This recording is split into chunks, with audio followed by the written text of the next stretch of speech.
নমস্কার বন্ধুরা, শ্রাবণী রান্নাঘরে আপনাদের সবাইকে স্বাগত জানিয়ে আমি আবারও একটা রান্নার ভিডিও নিয়ে আপনাদের সামনে চলে এসেছি।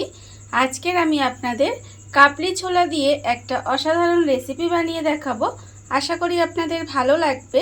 তার জন্য কিন্তু আমার পুরো ভিডিওটা আপনাদের দেখতে হবে। আর দেখা শুরু করার আগে একটা লাইক দেবেন, সুন্দর একটা কমেন্ট করবেন আর শেয়ার করতে ভুলবেন না। তাহলে চলুন আজকের আমি এই কাবলি ছোলা দিয়ে কি বানাই সেটা আপনারা একবার দেখে নিন। রান্নাটা করার জন্য প্রথমে এখানে দেখুন আমি গ্যাসটা অন করে একটা কড়া বসিয়ে দিয়েছি। আর কড়াই দিয়েছি আমি এখানে বেশ কিছুটা সর্ষের তেল। রান্নাটা আমি এখানে সর্ষের তেলেই করব। আপনারা চাইলে যে কোনো রান্নার তেলে কিন্তু রান্নাটা করতে পারেন। দেখুন প্রথমে কিন্তু তেলটা আমার এখানে খুব ভালোভাবে গরম হয়ে গেছে। এইবারে আমি তেলের মধ্যে দিয়ে দেব আলু। এখানে আমি দেখুন দুটো আলু আমি এইভাবে ছোট ছোট টুকরো করে কেটে রেখেছি। সেই আলুগুলো কিন্তু আমি প্রথমে তেলের মধ্যে দিয়ে দেব। সমস্ত আলুগুলো প্রথমে আমাকে তেলের মধ্যে দিয়ে দিতে হবে। সমস্ত আলুগুলো আমি এখানে দেখুন তেলের মধ্যে দিয়ে দিয়েছি। এইবারে আমি এর মধ্যে দিয়ে দেব অল্প সামান্য একটু নুন, আর দেব এখানে খুব অল্প সামান্য একটু হলুদের গুঁড়ো।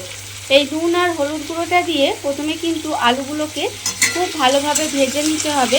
আলুগুলো কিন্তু আমি একেবারে লাল লাল করে প্রথমে আলুগুলো ভেজে নেব। আর এই রান্নাটা দেখুন খুব কম সময় কিন্তু রান্নাটা হয়ে যায়, আর খেতেও কিন্তু ভীষণ ভালো লাগে। এইভাবে আপনারা একদিন বাড়িতে বানিয়ে দেখতে পারেন।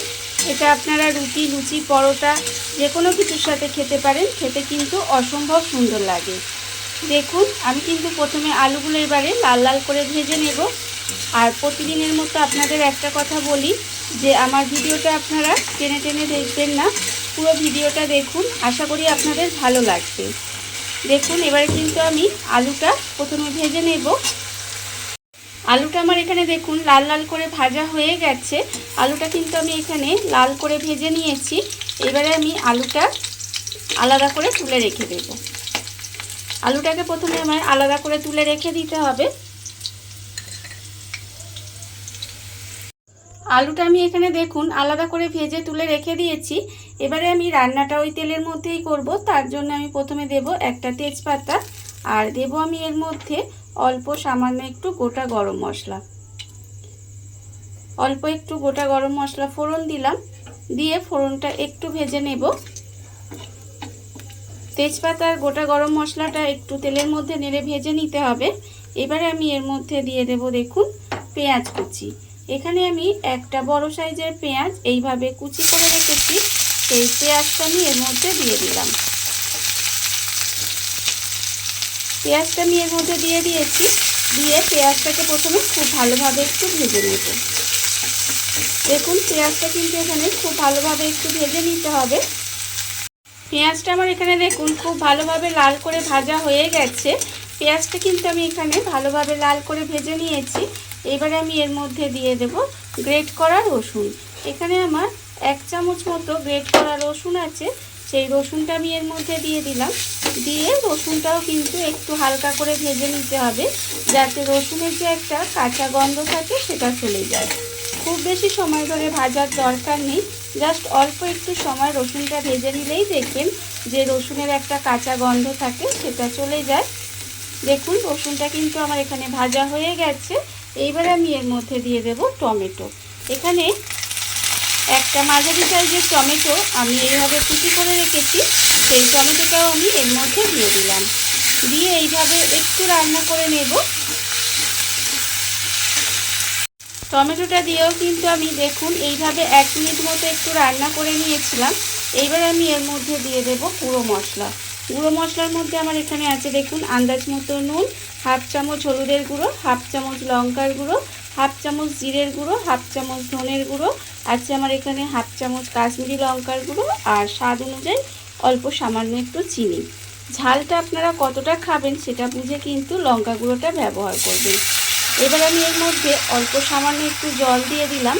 তার কারণ যেহেতু আমি এখানে গুঁড়ো মশলা দিয়েছি, সেই জন্য আমি এর মধ্যে অল্প একটু জল দিয়ে মশলাটা খুব ভালোভাবে কষিয়ে নেব। মশলাটা কিন্তু আমাকে প্রথমে খুব ভালোভাবে একটু কষিয়ে নিতে হবে।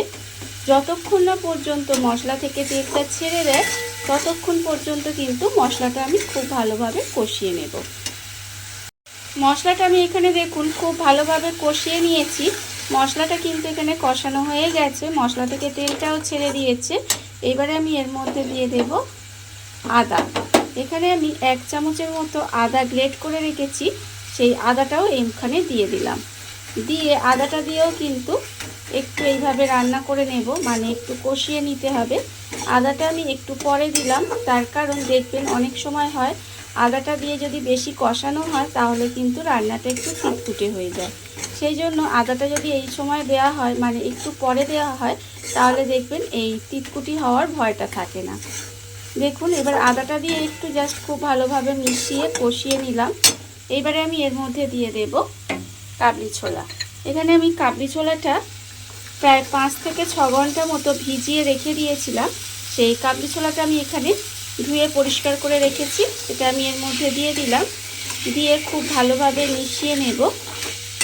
দেখুন এটা কিন্তু খুব ভালোভাবে মিশিয়ে নিতে হবে।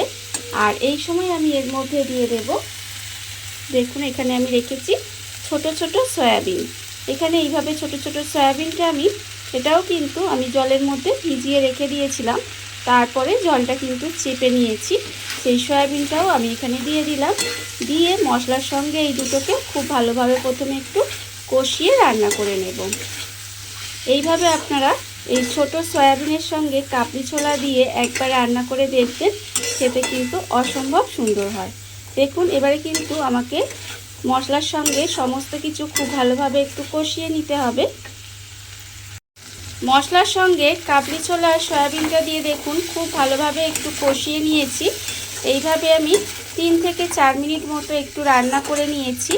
দেখুন এবার কিন্তু আমি এর মধ্যে দিয়ে দেব যে আলুগুলো আমি এখানে ভেজে রেখেছিলাম, সেই আলুগুলোও কিন্তু এর মধ্যে দিয়ে দিলাম। আলুগুলো দিয়েও কিন্তু আবারও 2 থেকে 3 মিনিট মতো এইভাবে একটু কষিয়ে রান্না করে নেব। দেখুন খুব ভালোভাবে কিন্তু একটু কষাতে হবে, তাহলে কিন্তু রান্নার স্বাদটা অনেকাংশে বেড়ে যায়। সেই জন্য কষানোটা কিন্তু মেন। এইভাবে একটু সময় নিয়ে খুব ভালোভাবে একটু কষিয়ে নিতে হবে। কষানো আমার এখানে হয়ে গেছে। দেখুন সমস্ত কিছু কিন্তু খুব ভালোভাবে একটু কষিয়ে নিয়েছি। যখন দেখবেন খুব ভালোভাবে কষানো হয়ে গেছে তখন আমি এর মধ্যে দিয়ে দেব জল। এখানে কিন্তু আমি পরিমাণ মতো জল দিয়ে দেব। দেখুন সমস্ত কিছু সেদ্ধ হওয়ার জন্য আমি এখানে পরিমাণ মতো জল দিয়ে দিলাম।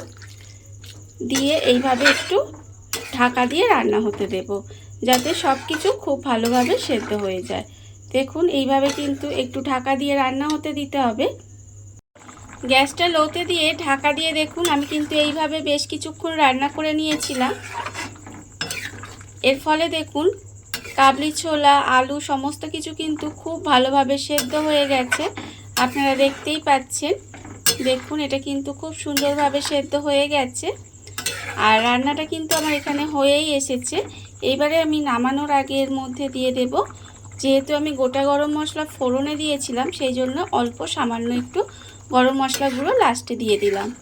দেখুন গরম মশলা গুঁড়োটা দিয়ে খুব ভালোভাবে একটু আবারও মিশিয়ে নেব। মিশিয়ে নিলেই কিন্তু রান্নাটা আমার এখানে রেডি হয়ে যাবে। দেখুন এটা আপনারা রুটি লুচি পরোটা যে কোনো কিছুর সাথে খাবেন, দেখবেন খেতে কিন্তু অসম্ভব সুন্দর হয়। এইভাবে আপনারাও একদিন হলেও বাড়িতে বানিয়ে দেখবেন। দেখুন রান্না আমার এখানে রেডি হয়ে গেছে। এবারে আমি গ্যাসটা অফ করে দেব। দেখুন বন্ধুরা, বাড়িতে থাকা কত অল্প উপকরণে কত অল্প সময় কত সুন্দর একটা কাবলি ছোলার রেসিপি তৈরি হয়ে গেছে, আপনারা দেখতেই পেলেন। আর এটা কিন্তু খেতে অসম্ভব সুন্দর হয়। এইভাবে আপনারাও একদিন হলেও বাড়িতে বানিয়ে দেখতে পারেন। আর এই ভিডিওটা যদি আপনাদের ভালো লেগে থাকে, আপনারা যদি ফেসবুক থেকে দেখে থাকেন পেজটি ফলো করে দেওয়ার অনুরোধ রইল। আর যদি ইউটিউব থেকে দেখে থাকেন চ্যানেলটি সাবস্ক্রাইব করে নেওয়ার অনুরোধ রইল। তাহলে চলুন ভিডিওটা আমি এখানেই শেষ করছি। আপনারা সবাই ভালো থাকবেন, সুস্থ থাকবেন। আবারও হাজির হব নতুন কোনো রান্না নিয়ে।